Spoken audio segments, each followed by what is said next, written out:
Hello everyone. Today we will discuss Fourier series for even function in the interval minus pi to pi. Okay. So अब हम किसी even function के लिए Fourier series को discuss करेंगे और जो इवन फंक्शन होगा हमारा वो minus pi to pi interval में डिफाइन होगा। ठीक है। तो देखिए, अगर किसी फंक्शन की हम फोरियर सीरीज फाइंड करना चाहते हैं और हमें पता चल जाता है कि वो फंक्शन जो है इवन फंक्शन है या ओड फंक्शन है, तो हम उस फंक्शन की फोरियर सीरीज फाइंड करने के लिए अपनी कैलकुलेशन को थोड़ा रिड्यूस कर सकते हैं। ठीक है। सो देखिए, कोई इवन फंक्शन हम ले लेते हैं और उसकी फोरियर सीरीज को समझते हैं। Let f x be an even function defined in the interval minus pi to pi, then the Fourier series of fx is given by fx equal to a naught by 2 plus summation n varying from 1 to infinite a n cos n x. ठीक है। So अगर कोई function है हमारा, वो even function है minus pi to pi के बीच में। ठीक है। सो उसकी फोरियर सीरीज का क्या फॉर्मूला होगा? F x equal to a naught by two plus n varying summation n varying from 1 to infinite a n cos n x. ठीक है। सो यहाँ पर अगर हम बात करें तो जनरल किसी फंक्शन की जो फोरियर सीरीज होती है वो क्या होती है? A naught by two plus n equal to 1 to infinite a n cos n x plus summation n varying from 1 to infinite b n sin n x। ठीक है। सो हम फोरियर सीरीज फाइंड करने के लिए ए नोट ए एन और B N को find करते हैं, लेकिन अगर फंक्शन हमारा इवन फंक्शन होता है तो जो बी एन की वैल्यू आती है हमेशा वो कितनी आती है? ज़ीरो आती है अगर फंक्शन इवन होता है। तो इवन के केस में हमें बी एन को फाइंड करने की ज़रूरत नहीं है, बिकॉज वो कैसा आएगा? ज़ीरो आएगा ऑलवेज अगर फंक्शन इवन फंक्शन है किस इंटरवल में? माइनस पाई टू पाई में। सो इसलिए हमने इवन फंक्शन के लिए जो फोरियर सीरीज लिखी है वो ये लिखी है, यानी इस टर्म को हमने यहाँ से हटा दिया है। ठीक है। सो इस तरह से अगर हमें पता चल जाता है कोई फंक्शन जो है वो माइनस पाई टू पाई के बीच में डिफाइन है और वो इवन फंक्शन है, सो हम ए नोट और ए एन की ही वैल्यूज़ को फाइंड करेंगे। ठीक है। बी एन की वैल्यू ज़ीरो होगी। ठीक है। सो और उसके बाद हम ये फॉर्मूला अप्लाई कर उसकी फोरियर सीरीज फाइंड कर लेंगे। ठीक है। सो फोरियर सीरीज में यहाँ पर अगर फंक्शन इवन है तो बी एन की जो वैल्यू होगी वो हमेशा ज़ीरो होगी। ठीक है। अब देखिए, ए नोट और ए एन की वैल्यूज़ को हम कैसे फाइंड करेंगे? सो ए नोट की वैल्यू होगी हमारी 2/पाई zero to pi f x d x, and A n हो जाएगा हमारा 2/पाई zero to pi f x cos n x d x. ठीक है। अब देखिए, वैसे अगर हम माइनस पाई टू पाई के बीच में किसी फंक्शन के लिए ए नोट की वैल्यू फाइंड करते थे तो वो फॉर्मूला था 1/पाई minus pi to pi f x d x. और आपको पता है अगर ये फंक्शन इवन फंक्शन है तो इवन फंक्शन के लिए minus a to a integral को आप ऐसे लिख सकते हैं, twice zero to a means zero to pi f x d x. तो इसलिए यहाँ पर ए नोट के फॉर्मूले में 2 आ गया है। सिमिलरली इसमें ए एन में भी यहाँ पर 2/पाई हो गया है। ठीक है। क्योंकि हमने यहाँ पर इवन फंक्शन का जो कॉन्सेप्ट है वो अप्लाई कर दिया है। ठीक है। सो अब आपको जो याद रखना है वो इवन फंक्शन के लिए ये याद रखना है कि बी एन की वैल्यू ज़ीरो होगी तो फोरियर सीरीज फंक्शन की ये होगी, और ए नॉट और ए एन की जो वैल्यूज़ होगी वो कैसे फाइंड करेंगे? वो इनटू फॉर्मूले से हम फाइंड करेंगे। ठीक है। बस यहाँ पर ये ध्यान देने वाली बात है, इवन फंक्शन के केस में यहाँ पर 2 आ जाएगा। ठीक है। सो देखिए, ये था किसी इवन फंक्शन की Fourier series minus pi to pi. ठीक है। अब हम इस पर एक प्रॉब्लम डिस्कस करेंगे। हमें एक फंक्शन डिफाइन होगा जो इवन फंक्शन होगा minus pi to pi interval में। ठीक है। और उसकी हम फोरियर सीरीज फाइंड करेंगे। ठीक है। तो देखिए, एक प्रॉब्लम ले लेते हैं इसमें।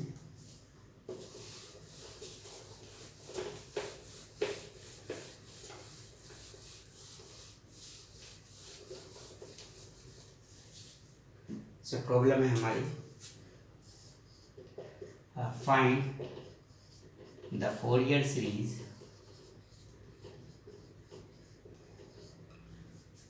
for fx equal to mod x where x lies between minus pi to pi, and hence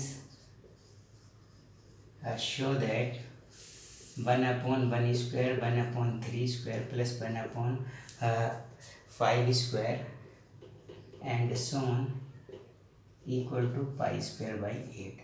सो देखिए हमें यहाँ पर एक फंक्शन गिवन है f x equal to mod x, ठीक है, और किस इंटरवल में डिफाइन है फंक्शन हमारा, minus pi to pi interval में डिफाइन है, ठीक है, और इसकी हमें फोरियर सीरीज फाइंड करनी है, और फोरियर सीरीज फाइंड करने के बाद हमें ये रिजल्ट भी प्रूव करना है, ठीक है। तो सबसे पहले तो हम फोरियर सीरीज फाइंड करेंगे।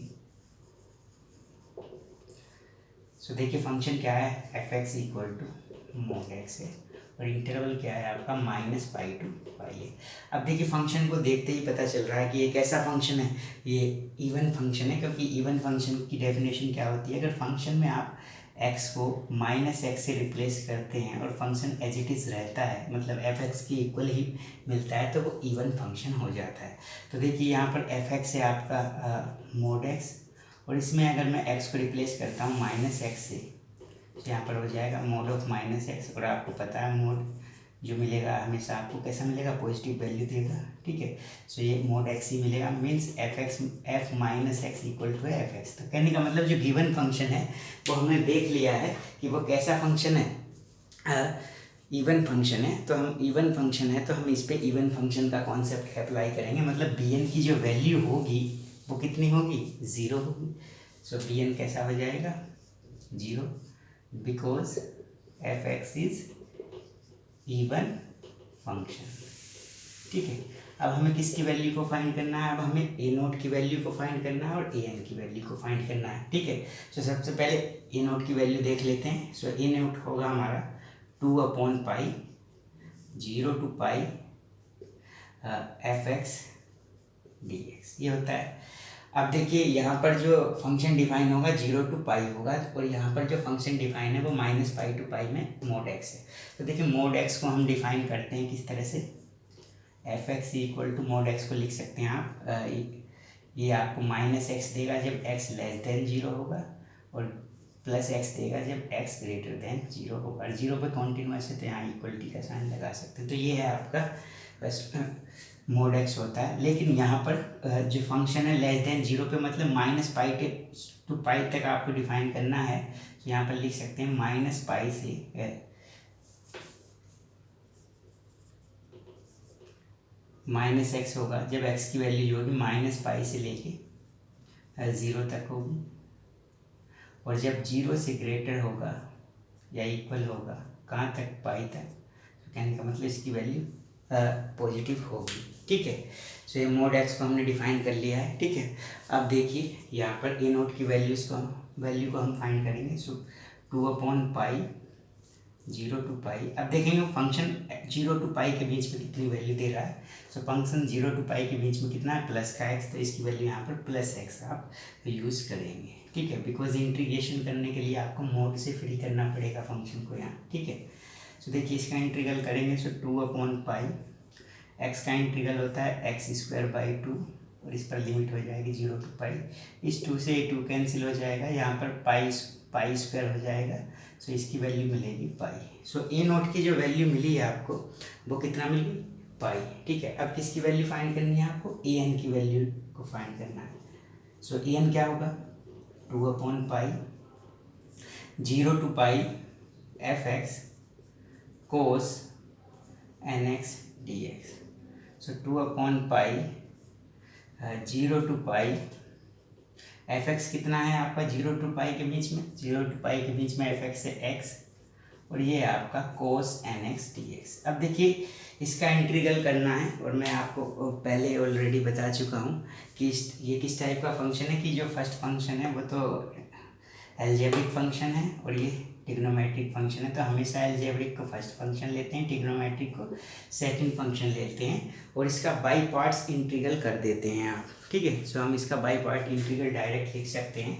सो ए एन इक्वल टू 2/पाई, इसका इंटीग्रल करेंगे फर्स्ट इंटू सेकेंड से, सो इसका इंटीग्रल हो जाएगा x sine n x upon x plus cos n x upon n square. तो ये इसका इंटीग्रल आएगा बाई पार्ट से, ठीक है। सो इस पर लिमिट हो जाएगी आपकी 0 to पाई, ठीक है।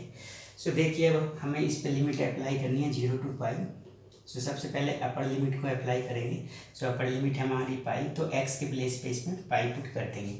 सो देखिए यहाँ पर x के प्लेस पे जैसे ही पाई पुट करोगे आप, सो ये हो जाएगा साइन एन पाई, और साइन एन पाई की जो वैल्यू होती है वो कितनी होती है, 0 होती है। तो यानी फर्स्ट टर्म 0 हो जाएगी, प्लस यहाँ पर जब पाई पुट करोगे तो ये हो जाएगा कोस एन पाई, और कोस एन पाई जो होता है आपका वो होता है -1/n, अपॉन में कितना रहेगा n²। सो ये अपर लिमिट आपने पुट कर दी। अब लोअर लिमिट को पुट करते हैं तो माइनस आता है, यहाँ पर ये 0 पुट करेंगे x के प्लेस पे, तो फर्स्ट टर्म 0 हो जाएगी, इसे लिखने की ज़रूरत नहीं है। सेकंड टर्म में जब 0 पुट करेंगे सो कोस 0 कितना आता है 1, सो ये आएगा 1/n², ठीक है। अब n² को आप कॉमन ले सकते हैं डिनोमिनेटर से, ठीक है। सो an की वैल्यू हो जाएगी यहाँ पर 2/पाई अपॉन n² इंटू -1/n-1, ठीक है। सो इस तरह से आपने a0 और an दोनों की वैल्यू को फाइंड कर लिया है, ठीक है। और bn फंक्शन अगर इवन है तो 0 होता ही है। अब इसकी आपको फोरियर सीरीज लिख देना है, ठीक है। सो देखिए मैं इसे रफ कर देता हूँ और फोरियर सीरीज लिखेंगे अब हम इसकी। सो a0 की जो वैल्यू आई थी वो पाई आई थी, ठीक है। अब देखिए फोरियर सीरीज लिखेंगे। The Fourier series is, so Fourier series हो जाएगी fx की, fx equal to a0/2 plus summation n varying from 1 to infinite an cos nx, ठीक है। तो देखिए fx के प्लेस पे fx पुट कर सकते हैं, मतलब मोड x पुट कर देंगे यहाँ पर, और यहाँ पर ये है आपका a0 की वैल्यू कितनी मिली थी आपको, पाई मिली थी, तो पाई/2 हो जाएगा, plus summation n varying from 1 to infinite an की वैल्यू ये है आपकी 2/पाई n² इंटू -1/n-1 और ये cos nx, ठीक है। सो ये आपकी फोरियर सीरीज आ जाएगी। अब इसको आप n जो है वो 1 से इनफाइनाइट तक वेरी कर रहा है, ठीक है। सो अब आप इसमें n की वैल्यूज़ को पुट कर सकते हैं और सीरीज फाइंड कर सकते हैं। तो n की वैल्यूज़ क्या होंगी, 1 2 3 4 5 एंड सो ऑन, ठीक है। सो देखिए यहाँ पर n की वैल्यू जब आप 1 पुट करेंगे तो फर्स्ट टर्म क्या आएगी, जब यहाँ पर 1 पुट करेंगे तो -1/1 -1, सो -1/1 जो होगा वो -1 और -1 -2 आएगा, और ये 2 ये है तो कितना हो जाएगा, -4 मिलेगा 1 पर, और नीचे यहाँ पर 1 का स्क्वायर हो जाएगा, यहाँ भी 1 हो जाएगा, ठीक है। लेकिन जैसे ही आप 2 पुट करोगे तो प्लस का 1 हो जाएगा और ये माइनस का, तो उस केस में कितना आएगी इसकी वैल्यू 0। यानी कहने का मतलब जब n की वैल्यू इवन ओड होगी तभी आपको वैल्यू मिलेगी, यहाँ पर इवन नंबर्स पर ये 0 मिलेगा, तो ठीक है। सो ये एक ओड नंबर्स में सीरीज आएगी, तो इसे लिख सकते हैं आप। जब यहाँ पर 1 पुट किया था तो -2 और 2 ये कितना 4, सो यहाँ पर आएगा आपका -4/पाई, और ये या ऐसे कर सकते हैं आप, इस पाई को कॉमन ले सकते हैं। सो ये हो गया यहाँ पर -4 कितना आ जाएगा 1², फिर जब 2 और यहाँ पर cos 1x, जब 2 पुट करेंगे तो 0 आएगा, 3 पुट करेंगे तो फिर से यहाँ पर -1/3 -1/3 कितना होता है -1 -2 और ये 2 फिर से -4 मिलेगा, ठीक है, अपॉन यहाँ पर 3 का स्क्वायर हो जाएगा और ये cos 3x। अब आप इसे सिमिलरली लिख सकते हैं, 3 के बाद ये 1 के बाद 2 पे 0 मिला था, 3 पर वैल्यू मिली, अब n=4 पर 0 हो जाएगा, उसके बाद मिलेगा आपको -4/5² cos 5x एंड सो इस तरह से सीरीज मिलेगी। इस सीरीज में से आप -4 कॉमन ले सकते हैं, सो ये हो जाएगा mod x = पाई/2 -4 cos x upon 1 square plus cos 3x upon 3 square plus cos 5x upon 5 square and सो सारे जो हैं वो पॉजिटिव हो जाएंगी टर्म्स, बिकॉज -4 आपने कॉमन ले लिया है और यहाँ पर ऑलरेडी पाई है, तो यहाँ पर आप पाई लिख सकते हैं। ठीक है, सो ये थी फंक्शन की फोरियर सीरीज जो आपको फाइंड करनी थी। उसके बाद आपको क्वेश्चन में ये जो सीरीज है इसे प्रूफ करना है। ठीक है, तो इस सीरीज को अगर हम देखें तो ये देखिए, ये 1/1 स्क्वायर 1/3 स्क्वायर 1/5 स्क्वायर है। सो यानी यहाँ पर आपको 1 बनाना है किसी तरह से, जिससे सीरीज मिल जाए। सो 1 कैसे मिलेगा, x की क्या वैल्यू आप पुट करें कि यहाँ पर 1 मिल जाए। सो x की वैल्यू अगर 0 होगी तो कोस 0 होगा, ये भी 1 हो जाएगा, ये भी 1 हो जाएगा, ये भी 1 हो जाएगा। सो कहने का मतलब अब आप इसमें x की जो वैल्यु है वो कितना ले सकते हैं, 0 ले सकते हैं। तो हम x की वैल्यू 0 ले रहे हैं, तो यहाँ पर भी 0 हो जाएगा। mod 0 इक्वल टू π/2 -4/π, ये कोस 0 1, सो 1/1 स्क्वायर, ये भी 1/3 square plus 1/5 square and so on. ठीक है, अब देखिए थोड़ा सॉल्व कर लेते हैं इसे।